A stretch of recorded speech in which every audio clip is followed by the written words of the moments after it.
আমার ছেলেকে যে চাকরি দেবে আমি তাকেই ভোট দেবো। পরিষ্কার কথা। আমার ছেলেকে চাকরি দেবে। ছেলে দাঁড়ে দাঁড়ে ঘুরে বেড়াচ্ছে, আজকে মাস্টার ডিগ্রি করেছে, এক মুঠো ভাতের তারে ছেলের বিয়ে দিতে পারিনি আমি।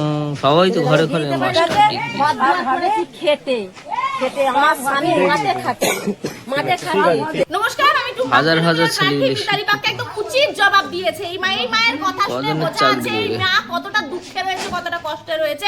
তার বাড়িতে তার শিক্ষিত ছেলে 150 টাকা বেকার ভাতা নাও। দুয়ারে দুয়ারে ঘুরেছে তার ছেলে, তারপরেও একটা চাকরি জোটাতে পারেনি, একটা কর্মসংস্থান জোটাতে পারেনি। পরিষ্কার বলেছে, এই যে মুখে সাহস নিয়ে কথাটা যে বলেছে না, তার জন্য মাকে স্যালুট জানাই। এই কথাটা বলতে গেলে সত্যি অনেক সাহসের প্রয়োজন হয়। পরিষ্কার এই মা বলেছে যে আমার ছেলেকে যে চাকরি দেবে আমি একমাত্র তাকেই ভোটটা দেব। এই যে বাংলার শিক্ষিত ছেলেরা শিক্ষিত হয়ে বাড়িতে যে বেকার বসে রয়েছে, তারা শিক্ষিত হওয়ার পরেও না পেয়েছে একটা চাকরি, তারপরে শিক্ষিত হওয়ার পরে না তারা যেতে পারছে দিনমজুরের কাজ করতে। কি যে জ্বালায় বাংলার শিক্ষিত বেকার যুবক সমাজ জ্বলছে, সেটা একমাত্র তারাই বলতে পারবে।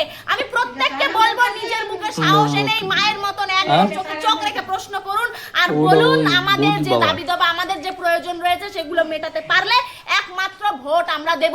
এই যে এই মিতালি বাগ, সে দেখেছিলাম যে কোথাও গিয়ে রান্না করছে, পারলে পরে ভোট নেওয়ার জন্য মানুষের বাড়ি পায়খানাটা এরা পরিষ্কার করে দেবে। শুনুন, আপনার কাজ ওই হচ্ছে পায়খানা পরিষ্কার করা কিংবা মানুষের বাড়ি গিয়ে রান্না করা না। আপনি যদি মানুষের ভোটের বিধায়ক হন, আপনার কাজ বিধানসভায় গিয়ে মানুষের সমস্যাগুলো তুলে ধরা। মানুষের বাড়ি গিয়ে রান্না করার মিথ্যে প্রতিশ্রুতি দিয়ে কোনো লাভ হবে না।